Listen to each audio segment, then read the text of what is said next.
Hey y'all, hey, it is T and I am back, and today I am coming on to just do a quick August budget closeout.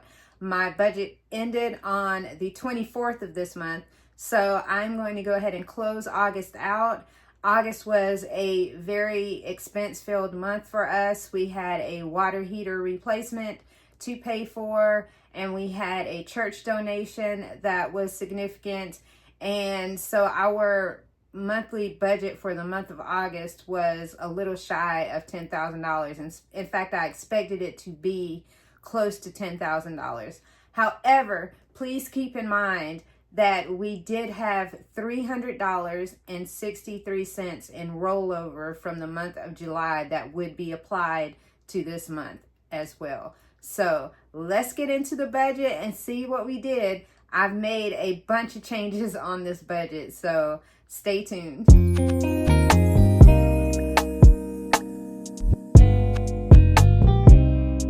Before I get started, let me say, if you are new to my channel, welcome. And if you are not new, welcome back. My name is T. I do a little bit of everything on this channel, but I do focus heavily on budgeting and finance related topics. If you're into that kind of thing or anything I have to offer on my channel, please give me a thumbs up. Please share the video. Please subscribe to my channel and join my family. And let's get into this budget. I'm actually going to do I usually try to do a side by side, but I'm not going to do that this time. I'm actually going to do just a screen with my expenses, and I'm just going to show what went up, what went down, and the adjustments that I made, because I made a lot of adjustments on this budget. So let's get into it. Our budget for the month of August was $9,670.33. That includes all of our monthly expenses, food, gas, etc. It also included our water heater replacement. We are paying that in full. That was $2,037.93.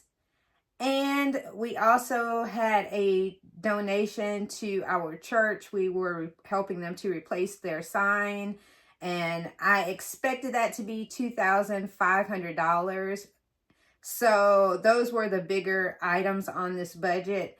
And also, we had a $300.63 rollover from the month of July. Generally, my rollover would just go straight into savings. However, because we had these high dollar expenses this month, I was just like, that $300 could offset the water heater. So that is what I did. Now, I do want to point out that I am a credit card, I would say 90% credit card budgeter. I pay everything, all of our expenses, with cashback credit cards. I select from different ones, whatever will give me the most cash back for the detailed expense. I use that particular card to pay for it. And then the rewards points I put into one of my bridge accounts. It's my investment account. I put that money in there so that it can gain growth. So this kind of ties directly into my bridge and bucket accounts. So I just wanted to point that out. Now let's look at this budget and see what went up and see what went down. I'm going to put it on the screen here. So our health insurance stayed the same. Car insurance the same. Cell phones the same, because these are all pretty much in stone bills. They're the same every month. Cable, internet, landline, same. Now our water was slightly less than what I budgeted, but very slightly, like 64 cents, but I don't care. Anything less is a win to me. Gym, same, because it's a set amount. Our utilities stayed the same, but I knew they were going to be the same because of the fact that I get that bill way before I budget. So I already knew exactly what it was going to be. Our subscriptions, same, because they are set amounts as well. Pet care, food, and litter, that remained the same, and I'll explain that one. That is because if I do not use those funds, I just keep those in an account that I could use for my cat's care should I have to go to the vet or something like that. So it's kind of like a dual purpose. You know, we could get money for litter, food and things like that, but also start to accumulate money for vet visits and be able to pay for that.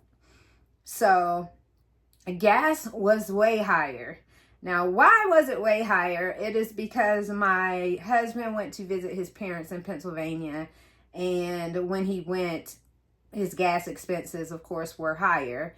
And he generally does that a couple of times a year to go and help his mom and dad out with things around their house that they need, like little minor repairs that they may need, or things that they can't or not physically capable of doing, so he can help them to maintain their house or any other thing that they need. So he went up there for that, and so that's why the gas is higher. Groceries, dining out, and the vitamin shop was higher as well. Honestly, that is because I shifted a grocery week. So I actually did a grocery week ahead of time. And as I come down this list, you'll understand why. I went ahead and got the extra week in groceries. Personal care was slightly lower. I budgeted $150 and we spent $107.74. Home needs, I budgeted $100. I was slightly less than $100 at $97.41.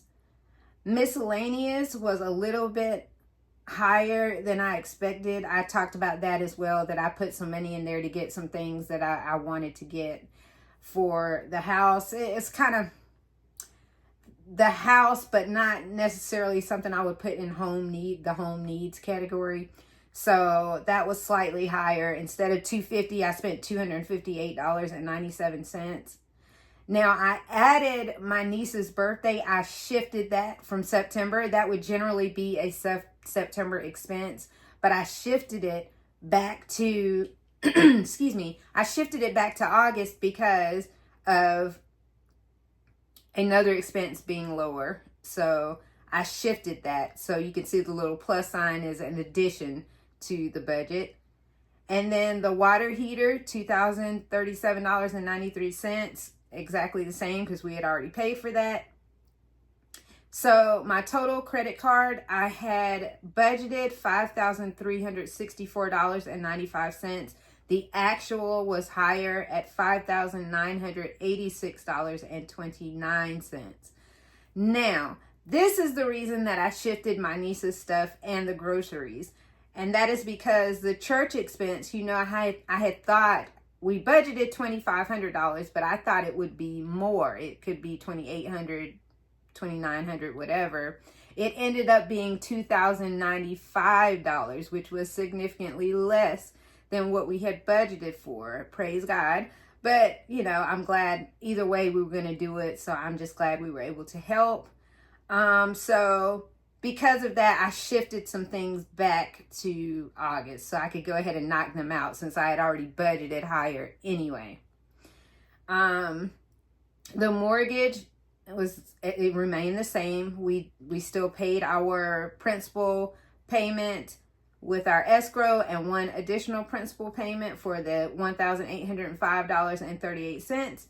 And what I had originally budgeted for the month of August was $9,670.33, knowing that I had $363 in additional rollover that I could have used and expected it to be toward the $10,000 mark.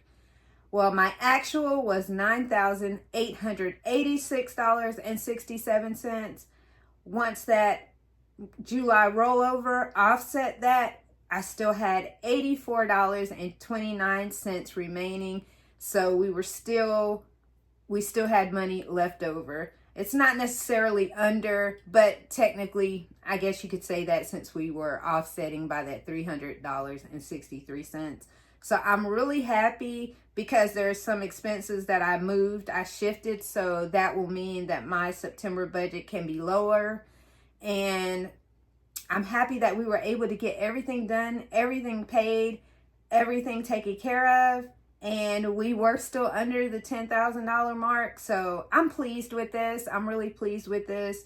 And hopefully next month it'll be much lighter.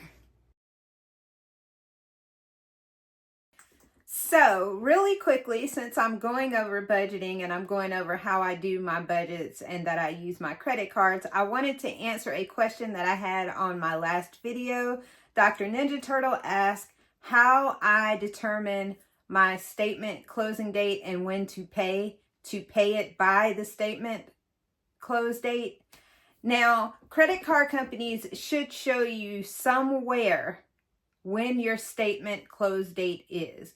Now, it's going to be in different places. I actually checked each one of my individual credit card accounts, and they are in different places in each one of those accounts. Some are under account details. Some were under the account itself. Some were actually, I had one that was under the recent transactions. It had, these are your recent transactions and this is the date that your statement will close. So they're going to be in different areas. And I do suggest that you not just go by the statement that you get every month and think it's going to be the same date based on that statement. Like say your statement says it closed on the 25th of August and you think, okay, that means it's going to close on the 25th of September. That is not necessarily the case. The card that I use the most actually closes at different times each month. So I actually have to go into my account, into the account to look in the area, its account details in that particular account. And I have to see what that date is going to be for that particular month. So that may be what caught you, Dr. Ninja Turtle, when you were saying that you tried doing that and then you still had a balance. That may be why, because your date may be slightly different for that next billing cycle. So you'll want to actually go into your account and look at when the statement is planning to close for that period. And it should be somewhere in your account. Try your account details, try account overview, try recent transactions. Just look in all of these different areas so that you can see it. You're going to want to look each month. What I do is I actively look at each of these accounts that I use, because I don't use all of my cashback credit cards every month. I have specific ones that do specific things, because generally speaking, I don't really do a lot of like shopping necessarily on my credit cards. We did our water heater replacement on our credit card, but that was because that was the card that would give me the most cash back. I just select whichever card would give me the most, and that's the one that I choose when I'm doing like any kind of shopping expenses. But I do mostly bills, and so those bills, groceries and stuff like that, I have individual cards that give me the most perks for whatever the category, if that makes sense. So once you know that, once you figure out and find the location that tells you when your statement is going to close, do not immediately think that, okay, I can pay by this date and everything's cool and gravy. No, you're going to want to know how long it generally takes for your transactions to post. Because although your due date, now if you have a balance on your card, you're going to want to pay whatever your minimum payment is by your due date. Because if not, you're going to get a late fee. I just want to make that clear. So if you don't have a balance and you're just trying to pay the thing in full before the statement close, then you're going to next want to look at your statement close date and then make sure that you're paying the balance by that time. Now, once you know when your statement close date is, what you're going to want to do is know and note how many days it generally takes once you swipe that card. How many days does it take for it to post to your account?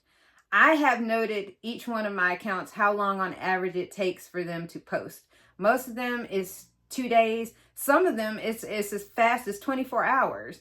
So you have to be mindful of that, because that's going to tell you how long you can use your card before the statement close date, before you have to stop and make sure that you stop at a certain time so that you don't have things that are in transit and you make a payment and then that thing posts right on the last day. I've had that happen before. So you have to be mindful of when things post. So I'll give you an example. I have a credit card that closed on the 24th of August, right? I had a balance that I was trying to pay before the statement close date. I know that that particular card generally takes 2 days to post. So I need to stop using that card 2 days before my statement closes so that I can go ahead and pay everything that is in transit and everything that has already posted by that time. I don't want to make any more transactions in those 2 days, because there's a possibility that it could quickly post those things. It could post my payment and then post those charges, and then the next thing you know, I'm getting a statement that says, you still have $25 left on the card. So it's a game, honestly. But it's just something I've become used to doing. A lot of people do this, but it is something that you have to be mindful of. Your number one, if you have a balance, that you make your minimum payment on time. Number two, that you note the statement close date, but also note when your transactions post and how long it takes to do that, because that's going to determine when you have to stop using that card for that period until you pay that balance. And then once you know that period and you've paid off everything that's there and in transit, then you can proceed with using your card again once the statement drops. So I hope that makes sense. It may not make as much sense, but once you find out the information that you need to find out and look at when things post on your card, it'll become very clear in how you need to strategically do that if you want to pay the card before the statement drops. Now, you could also use your due date in that manner and just say, after my due date, I'm not using the card anymore, and just pay, anything left in transit. But for me, it was just easier to use the statement date, because I know that that's what's going to post on my credit report.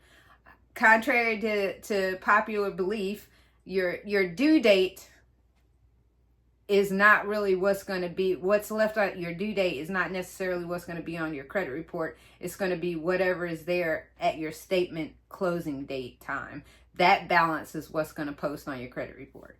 So that's why I've used that method. And it's just always worked for me. And once you get the hang of it, it becomes easier and easier. So if you have any additional questions, just let me know. I'll be happy to answer them. But for now, peace.